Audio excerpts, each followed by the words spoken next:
Hola a todos, bienvenidos de nuevo a Filosofando Jurídicamente, a este canal académico en donde el día de hoy seguiré platicándoles de la filosofía del derecho en sentido estricto. Vamos con la intro para comenzar con el video.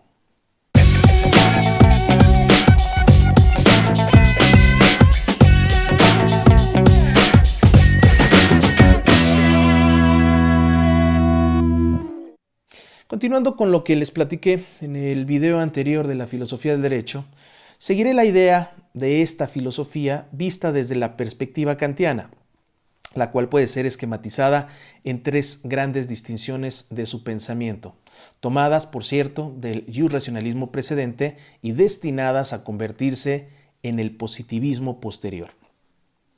Empecemos con la primera gran distinción kantiana, la cual opone la legalidad en contra de la moralidad. Esto es, derecho versus moral, ya que retoma la distinción que hizo Pufendorf entre derecho positivo y moral o teología, idea que es la antesala de la separación del derecho y la moral, tesis típica del positivismo. Desde esta perspectiva, la distinción entre derecho y moral no se basa en su contenido, sino en la razón de la obediencia, pues al derecho se le obedece solo para eludir las sanciones, lo cual conlleva una posición utilitaria, mientras que a la moral se le obedece porque un deber es un deber, es decir, se le obedece deontológicamente. Ahora bien, el derecho, a diferencia de la moral, se ocupa de las acciones externas del sujeto, pero no de las acciones internas de éste. Por lo tanto, solo las acciones externas deberán ser reguladas y sancionadas por el aparato jurídico. Si la moral debe de ser obedecida por sí misma, entonces las normas morales son imperativos incondicionados, es decir, imperativos categóricos.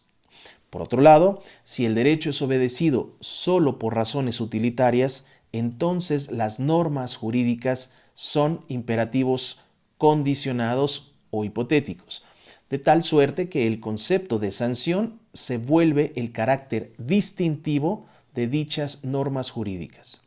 ya que las normas morales son dictadas a sí mismo por la conciencia del sujeto, lo que las vuelve autónomas y no heterónomas, como las normas jurídicas, las cuales son dictadas por un legislador externo. La segunda gran distinción kantiana se realiza entre el derecho natural y el derecho positivo, la cual es formulada de la siguiente manera. Las leyes de las que se puede reconocer su carácter vinculante u obligatorio a priori por medio de la razón, esto es, aún sin una legislación externa, son leyes naturales. Y las leyes que sin dicha legislación externa no son vinculantes en ninguna medida, son las leyes positivas. De ahí que Kant usa en primer lugar el término derecho para el derecho natural y en segundo para el derecho positivo. Aunque Kant afirmó que se puede llegar a concebir una legislación solo con leyes positivas, pero de cualquier manera necesitaría en todo caso presuponer una ley natural que establezca en principio la autoridad que posee el legislador para dictar dichas leyes positivas. Así Kant pensaba que la autoridad o potestad del legislador no puede ser extraída del propio derecho positivo, pues por razones lógicas el derecho no puede establecer su propia obligatoriedad y por razones éticas, de ser así, entonces la norma injusta también debería de ser obedecida, lo cual es inconcebible en el pensamiento kantiano.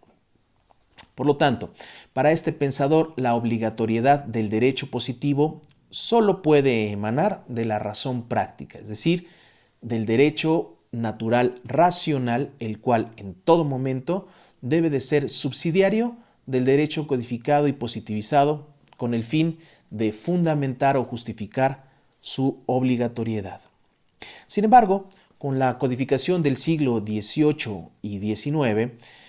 dicha obligatoriedad del derecho natural racional pasó al derecho positivo, pero con la variante que ahora debía el derecho ser obedecido únicamente porque era el derecho vigente, idea que, por cierto, a la postre y sobre todo después de la Segunda Guerra Mundial fue criticada y tachada de ideológica, pues afirmar que el derecho debe de ser obedecido en todo caso y en todo momento llevó a las injusticias cometidas en los campos de concentración como Auschwitz. Esta crítica la hicieron abierta los positivistas metodológicos como Bobbio y Ross, los cuales solo estaban interesados por el conocimiento y no por la obediencia del derecho. Razón por la cual dichos positivistas terminarán aceptando la idea kantiana de que la obligatoriedad del derecho positivo no puede depender de sí mismo por razones lógicas y éticas, como lo mencioné anteriormente. La tercera y última distinción que realiza Kant entre el derecho natural y el derecho positivo, y quizá la más significativa para la formación de la filosofía del derecho, fue la distinción entre doctrina jurídica y filosofía, y más precisamente entre las tareas del jurista y las del filósofo. Pues Kant en su momento advirtió que si se le preguntara al jurista ¿qué cosa es el derecho?, se le pondría en un grave aprieto, pues en general el jurista está acostumbrado a contestar la pregunta ¿qué prescriben las normas de un determinado país?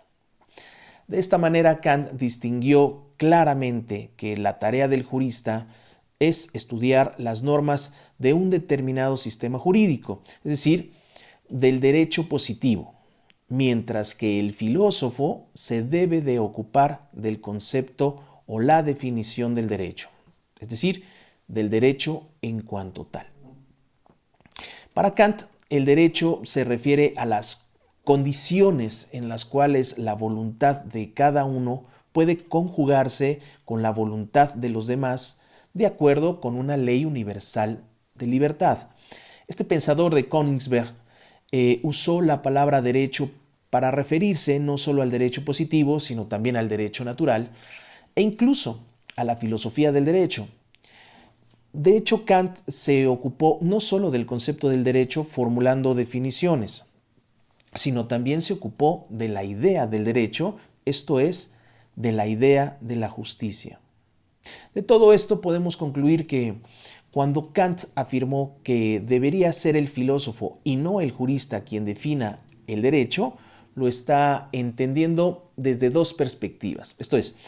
por un lado, el jurista, al estudiar un derecho positivo determinado, el que sea, debe de usar el concepto del derecho formulado por el filósofo general. Por el otro lado, debe de ser la filosofía general y no la doctrina jurídica la que señale cuál derecho puede ser considerado justo y por lo tanto obedecido. Además, Kant también, como los iluministas alemanes, habían pensado que el derecho natural podía agotarse en el método expositivo y en la justificación racional del derecho positivo. De hecho, algunos juristas colaboraron con los monarcas en la redacción de los códigos prusiano y austriaco.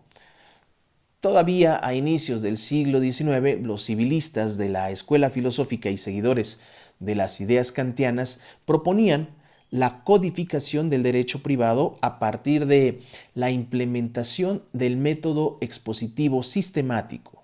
método empleado por el jus-racionalismo precedente, con lo cual delegaban en los filósofos en general la justificación racional, es decir, la fundamentación última del derecho justo. Resumiendo, la función más importante de la filosofía del derecho, sobre todo en las universidades continentales de Europa de la primera mitad del siglo XX, consistirá en dar una definición o concepto del derecho, lo cual aparentemente se trata de una labor cognoscitiva, pero en realidad es una labor analítica, es decir, una labor por medio de la cual se establece una definición de la palabra derecho. Por último, y para concluir este video, es importante dejar claro que los filósofos del derecho, en su calidad de cultores del derecho natural, siguen teorizando acerca de lo que es el derecho, pero también de lo que debe de ser el derecho.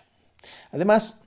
concepto del derecho, idea del derecho y derecho positivo se distinguen entre sí porque de los dos primeros deben de ocuparse los filósofos en general, mientras que del derecho en positivo es estudiado por los juristas. Espero que este segundo acercamiento a la filosofía del derecho en sentido estricto sea de su interés y utilidad. Recuerden, por favor, darle like a los videos que les gusten y suscribirse y activar la campana para que les lleguen todas y cada una de las notificaciones de los nuevos videos que seguiré subiendo. Las sugerencias o dudas las pueden dejar en la parte de los comentarios y con mucho gusto las contestaré una a una. Muchas gracias y nos vemos muy pronto.